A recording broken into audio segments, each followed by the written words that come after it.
I think he's right. We have here a new challenge. Is a tough one.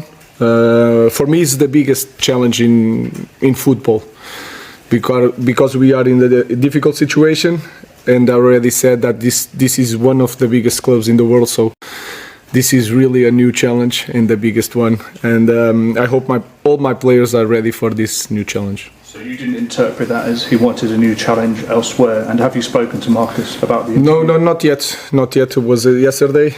I gave a day off to the lads. So he's our player and he's ready to the next game.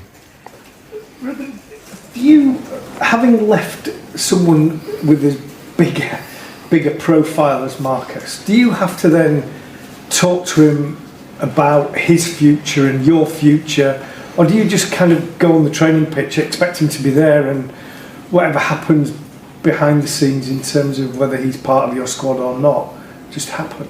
I spoke with a lot of players individually and during trainings. What I want is to take the best of Marcus Rashford as all the players. So I don't talk about the future, I just talk about the present. I want the best of each one of them, and that is the key point for me. I just want to win and to help the team to be better. So we are better with Marcus Rashford, and that's simple. And we try different things to push Marcus to the best level that he's shown in the past. So that's all. So it sounds from what you're saying, both then and to Simon's question, that you'd be quite happy for Marcus to stay here and be part of what you're trying to build, to buy into what you're trying to build. Of course, because this kind of club needs big talent, and he's a big talent. So you just need to perform at the highest level, and that is my focus. I just want to help Marcus. Yeah, well, it's complicated the picture, isn't it? Because as you say, yesterday it looked like he was leaving Man United this January, but perhaps Amorim wants him to stay. What I thought was interesting was Amorim saying he's looking for ways to get Marcus Rashford to his best level. Now, I don't think it's the first time we've heard a Man United manager say that, because we know he's a big talent. That's what Amorim described him as, a big talent. But can he do it consistently? That's always been the question with Marcus Rashford. When we look at his goals across his time with Man, we can see him going up and down, up and down. He burst onto the scene, of course, in February 2016. 2 goals against Arsenal on his Premier League debut, after already scoring 2, and on his Europa League debut. He scored on his England debut, Champions League debut. So much excitement about this player.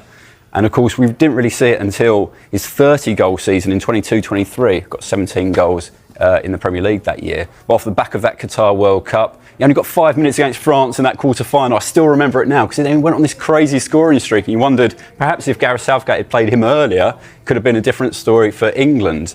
But the year before that, just 4 Premier League goals for him, and he got into that season after having some shoulder surgery, so never really got going that year. But as I say, so much inconsistency through his career, and that's why he just stands there now with 2 FA Cups, 2 League Cups and 1 Europa League. And of course, we've got to say as well, during this period, Man United, lots of changes of managers, lots of changes in terms of the personnel around him. So he's not had the consistency of teammates or managers in that period. And Man United, not at the level they'd want to be for the majority of that time. So, yeah, it's difficult for Rashford and where we place him really in terms of his Man United career, because there's been moments where he's looked fantastic, other moments where really frustrating. And I think that what we heard from Ruben Amorim there, new manager coming into the club, can see his quality.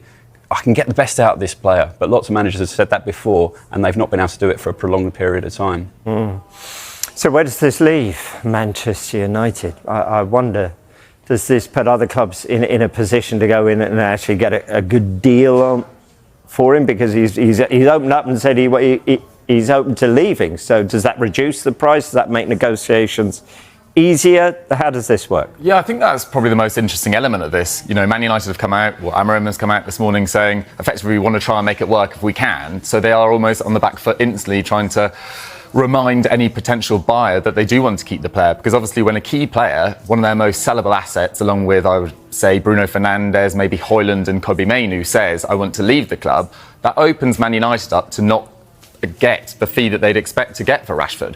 And look, his form over the last few years, as Pete's pointed out, 11 goals in his last 48 Premier League games, you're probably not going to get the 50, 60 million pound plus deal that many people expected. But this is a player that's still contracted to Man United until 2028. And by him going public with this statement last night, as polite as it was to Man United, and as well as it did feel like kind of the time for both to depart, by him taking the initiative, I think Man United might be frustrated that their bargaining power has been weakened.